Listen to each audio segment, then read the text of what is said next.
2 নেবুলাইজারে 2 শিশুর নেবুলাইজ চলছে, অপেক্ষায় আছে আরও কয়েকজন। হামের সঙ্গে যাদের নিউমোনিয়া তাদের অনেকেরই লাগছে এই সাপোর্ট। তবে তাদের সহযোগিতা করার জন্য ডিএনসিসি হাসপাতালের 3 তলার এই ওয়ার্ডটিতে কাউকে দেখা যায়নি। শিশুদের নেবুলাইজ করাতে অভিভাবকরা নিজেরাই চেষ্টা করছেন।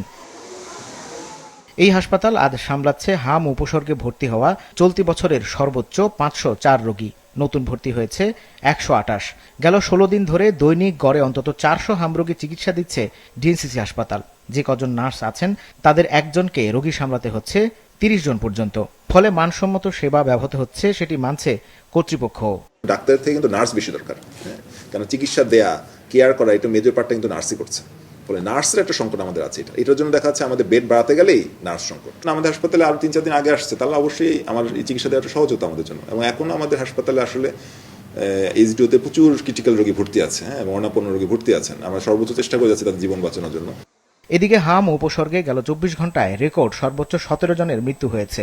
এ অবস্থায় স্বাস্থ্যমন্ত্রীর আশা 4-5 দিনের মধ্যে কমে আসবে হাম সংক্রমণ।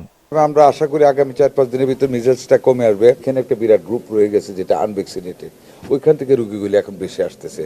আশা করি 4-5 দিন। এই জন্য বললাম যে আমাদের 3 উইকস টাইম পেলে অ্যান্টিবডিটা ফর্ম করবে। তারপর আজকে যাদেরকে দেওয়া হবে তাদের জন্য আরো 3 উইকস লাগবে।